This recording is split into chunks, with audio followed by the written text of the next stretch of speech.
పిల్లలు కూడా ఇష్టపడేలా చాలా ఈజీగా చాలా టేస్టీగా ఉండే క్యాబేజీ కూర రెసిపీ ఇది.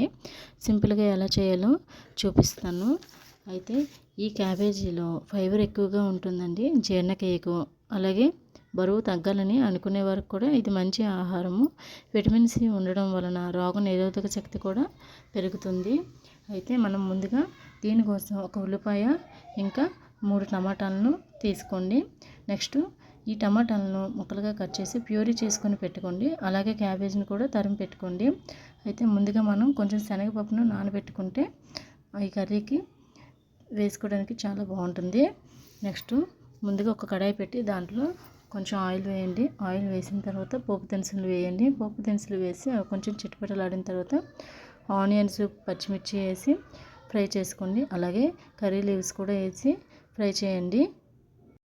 అవి కొంచెం ఫ్రై అయిన తర్వాత మనం ముందుగా కట్ చేసి పెట్టుకున్నాం కదా క్యాబేజీని, ఆ క్యాబేజీ తురుమును వేసి బాగా మిక్స్ చేసి దాంట్లోనికి కొంచెం సాల్ట్ ఇంకా కొంచెం పసుపు ఇంకా మనం ముందుగా నానబెట్టుకున్నాం కదా ఆ శనగపప్పును కూడా వేసి బాగా మిక్స్ చేసి ఇప్పుడు మూత పెట్టండి.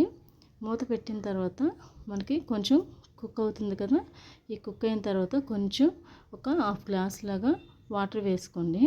వాటర్ వేసుకున్న తర్వాత మరలా మూత పెట్టి కాసేపు కుక్ చేసుకోండి.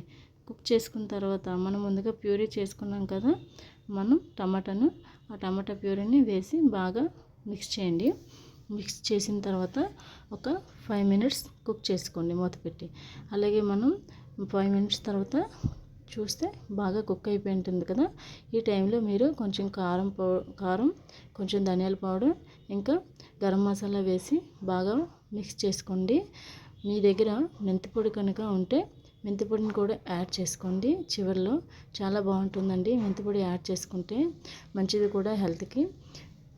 ఇది మీకు నచ్చితే లైక్ చేయండి, షేర్ చేయండి, సబ్స్క్రైబ్ చేసుకోండి, అలాగే కామెంట్ చేయండి. Bye bye.